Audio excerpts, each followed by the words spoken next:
আসন্ন জাতীয় সংসদ নির্বাচনে রাজশাহীর ৬টি সংসদীয় আসনে মোট ৩৮ জন প্রার্থীর মধ্যে ১৯ জনের মনোনয়নপত্র বাতিল হলেও মনোনয়নপত্র বৈতরণী পার করেছেন বিএনপি ও জামায়াত ইসলামীর প্রার্থীরা।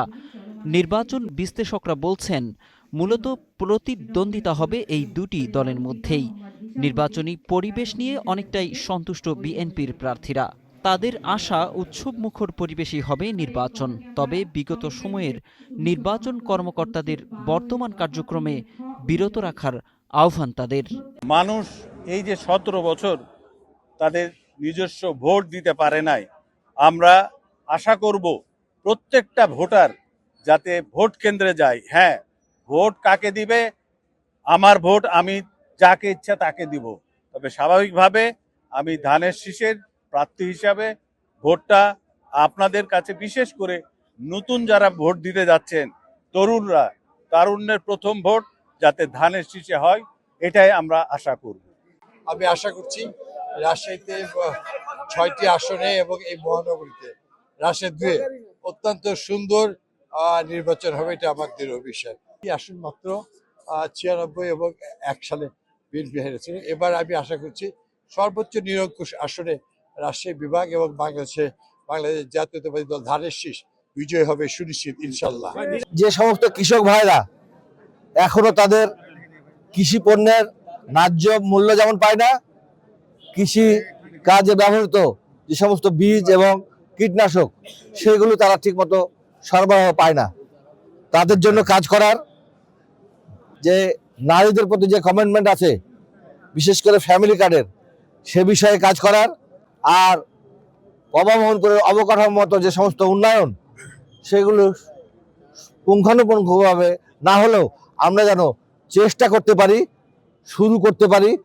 ইনশাআল্লাহর রহমতে এই ৬টা আসনই আমরা বিএনপি থেকে উপহার দিব। এবং আপনি স্বতন্ত্র প্রার্থী কথা বললেন, আল্লাহর রহমত, এটা তো আমি বললাম যে আবেগে ধরে, অনেক আবেগের কারণে হয়তো তারা কাজ করেছিল, তারা হয়তো মনে সাবমিট করেছিল, তারা আস্তে আস্তে ধানের সে বিকল্প নাই। ইনশাআল্লাহর রহমতে আমরা ঐক্যবদ্ধভাবে সবাই একসঙ্গে কাজ করে আমরা এই ৬টা সিট, বিশেষ করে আমি পুঠিয়া দুর্গা ৫ এই আসনে ইনশাআল্লাহ আমরা জয়লাভ করতে পারবো।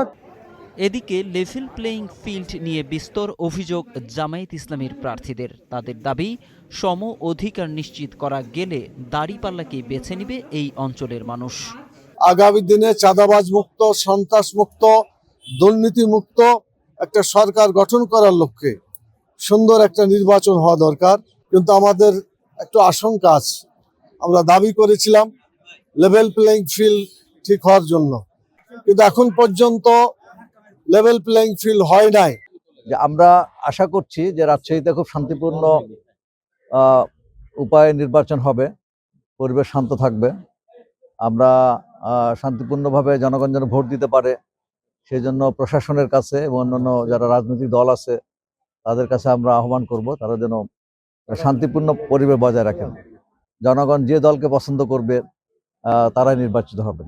লেভেল প্লেয়িং ফিল্ড যেন এখানে কাজ করে, সেটা আমাদের কামনা। ৩৬ জুলাইয়ের বিপ্লবের আশাকাঙ্ক্ষার প্রতীককে এবার ভোট দিবেন ইনশাল্লাহ। যারা ৩৬ জুলাইয়ের আশা আকাঙ্ক্ষার বিপক্ষে যাবে, জনগণও তাদের বিপক্ষে যাবে। যে মানুষ, যে আলহামদুলিল্লাহ মানুষ চায় এখন যে এই বাংলাদেশকে একটা পরিবর্তিত, একটা সুন্দর ইনসাফপূর্ণ বাংলাদেশ দেখতে চায়।